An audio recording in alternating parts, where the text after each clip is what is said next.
Well, hello everybody, and welcome back to my channel, Life with Patty, and welcome back to my kitchen. It has been a while since we've been in the kitchen. I can't remember what the last thing, we baked something in here a couple weeks ago, maybe a month ago, and since then, I think it was pumpkin muffins. We have not been in here. So I'm gonna get started, and we are making today an enchilada casserole, okay? And as I'm going, I'll talk, but I wanna get started so we can brown this meat as we're going. So, first thing out the door, I'm gonna put in 2 pounds of ground beef. Now this is from our local grower here in town that has his own cattle company. So that's why it's packaged a little different. We buy it straight from them, and we stock up and get it all at one time. Then it's very handy for us just to, you know, pull it out of the freezer, and we've got meat. So it might be a little bit frozen still. I forgot to take it out till about 11 o'clock today. And I'm also going to put in a pound of pork sausage, only because we have so much sausage in our freezer from my husband in his pig hunting. So we're going to add that as well. Now, when you do the recipe, you don't have to feel that you have to put in the sausage, okay? You can just put in the 2 pounds of ground hamburger and you'll be fine. But I did want to get this started so that it could be cooking as we're going. So the weather is starting to cool down here, and that makes me want to cook in the kitchen more. However, during the week, I'm so tired after work, I really don't care to cook in the kitchen a lot. And so we do takeout or really easy stuff, or like today, we're gonna have plenty of leftovers, so we will eat leftovers during the week. I see that I was watching some different videos, and I saw that Life with Lois, she lives in Michigan, was getting hit with a lot of snow. And then I saw on our actual news that Buffalo, New York, got almost 5 feet of snow. I'm going to tilt this down just a little bit just so you can see me as I'm working. You don't need to see my face all the time. I have a half of an onion here, so I'm going to do that, and another full onion, because these onions are really small, okay? But you only have to add 1 onion to your casserole, all right? I'm always improvising, adding, subtracting. I don't follow recipes right to the T unless I'm baking, and then I really do stick to it. But we love onions, and if you don't even like onions, you don't have to put them in there. Okay?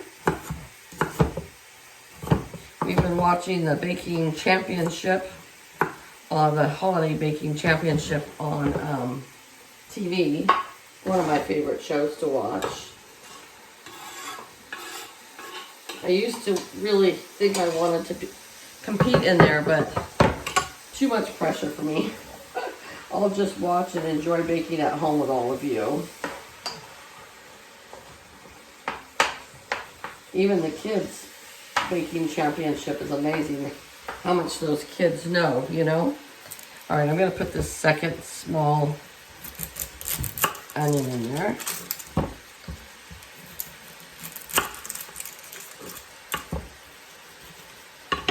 So it was a nice day here today. It was 67 here today, so it actually was quite warm. We don't get the extreme colds. Well, it was in the 30s last week a couple times. That is very cold for us. But nothing like some of you are all used to.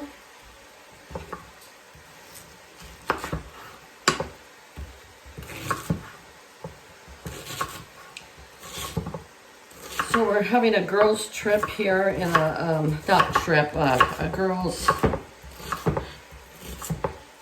just like potluck at a friend's house that we all get together, and we are going to get together and have a little Christmas potluck together and white elephant. And I told them I would bring this same casserole there because it's an easy casserole to make.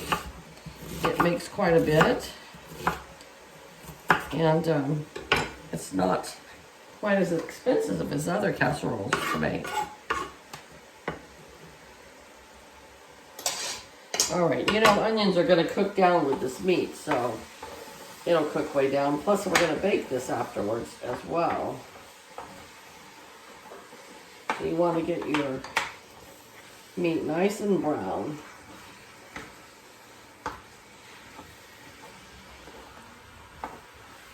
If you can really see in there too well.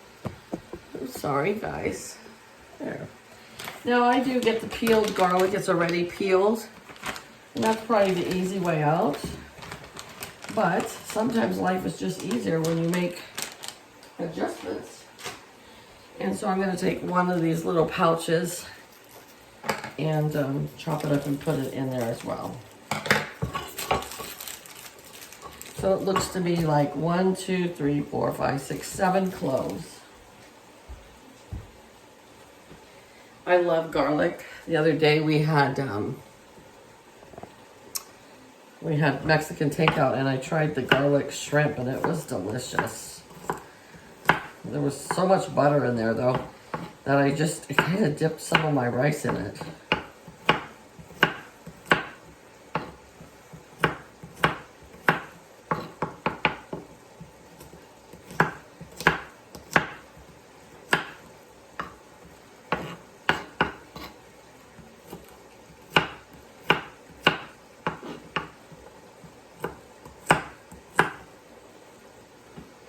Alright, so we're going to add this in here as well.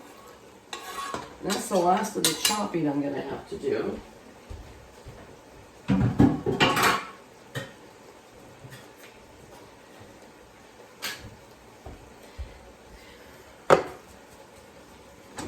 If you want to add jalapenos to this, you can. I'm not a real spicy, hot kind of person. I don't like really spicy food, so I don't add it here. All right, I'm going to let this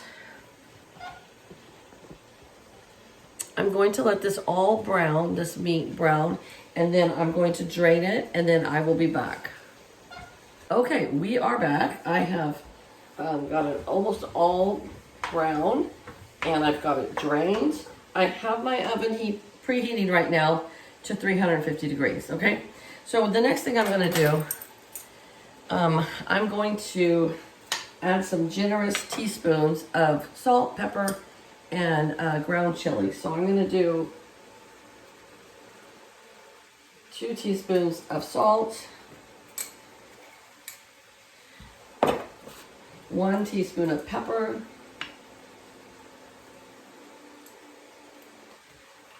and 3 teaspoons of ground chili. Any kind of chili is fine, your favorite. I actually just got this at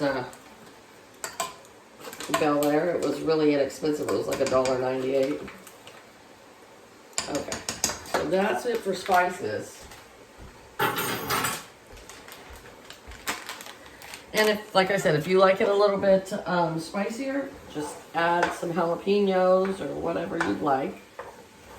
Now, I drained 2 cans of sliced black olives, and this is 3.8 ounces. So I bought 2 of those, and I drained them.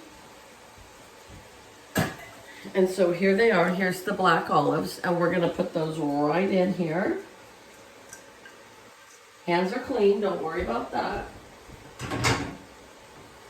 Wipe off my counter. Now, I've got 2 cans of enchilada sauce here. It's 28 ounces. But I'm going to try with just 1 first and see how that goes. I get the mild, but you can get whatever, temperature you like. So there is my enchilada sauce. And then it calls for some tomato sauce with it. Now, I had got another can of enchilada sauce out because I wasn't sure, but this is going to be plenty soupy enough, so I'm going to save this one for the next time I make it. And I'm going to, do you ever remember your mother doing the can opener like this? And that's how you put your cans in the, that's how you put your sauce in there, by draining it like that. Because I wasn't sure if I wanted it in there or not, but I do. So there's one. And these are just plain tomato sauce, 8 ounces. And I'm going to put 2 of those in there.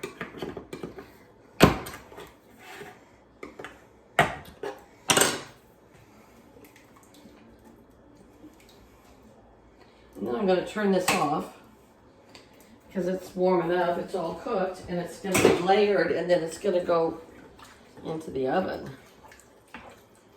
All right, so here we are. Looks good. I'm going to put this over here. Get me a ladle. All right, here is my 9x13, and this is a clay pan I use. It came from Pampered Chef. I love it. And I have some corn tortillas. I wasn't sure if I was going to have enough or not. And you have to buy so many at a time that I'm going to have to figure out something to do with all those, because look, it looks like I'm probably going to have plenty. But I do kind of overlap them just a little bit. So it took 6 for the bottom, and you see how they're kind of overlapped. Okay, and then we're going to take, almost like a lasagna, you know, you're just going to layer it twice. Some people like to put 3, but we're going to do 2. And if we have leftover sauce, meat mixture, I just put it in a container and we'll eat it for something else. Okay, so there's your first layer. And then what I bought today was the Colby Jack pre-shredded cheese, just because it saves me a lot of time. I'm always super generous with my cheese, sometimes too generous. But we like it cheesy. Probably gonna put this whole thing in here. How much is in here? 2 pounds. All right, now for another layer of tortillas.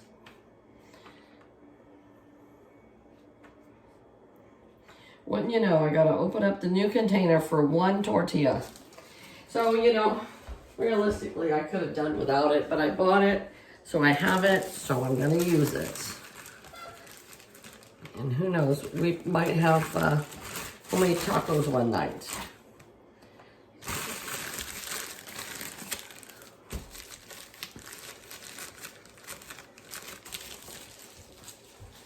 All right, so here is our second layer of tortillas. And again, we go with our meat mixture.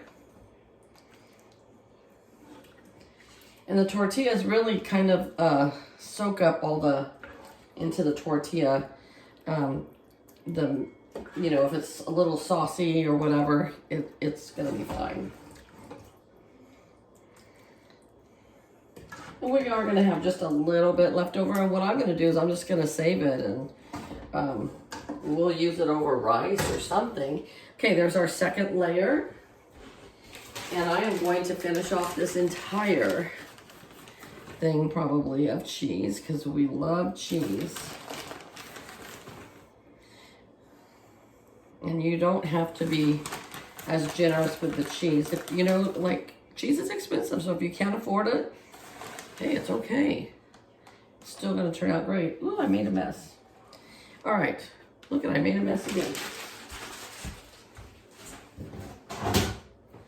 And I don't think I'm gonna cover this up. I'm just gonna put it in the oven like this. I will check on it. If the cheese starts to get too burned, then I will take and put a piece of, oh, good gravy, Patty. I didn't even preheat the oven. I thought I had, and I didn't. So when this comes out, I will come back and show you what it looks like plated up. You probably won't see my face because I'm gonna go put my pajamas on. And we are gonna have some of this old El Paso Mexican rice to go with it. It's just a packaged Mexican rice, but I don't really make homemade Mexican rice, and that will be dinner. You could also add a salad to this if you wanted to, but we're just gonna have casserole and rice tonight. And so I will come back and show you what it looks like when it's all done, okay? So you guys have a great night, and I'll be back in a little bit. All right, fresh out of the oven, look at all that deliciousness. There's the enchilada casserole and some Spanish rice, and we're gonna dish this up and have us some wonderful dinner. All right, this is what's for dinner. Hot, steamy enchilada casserole and Spanish rice. Yum.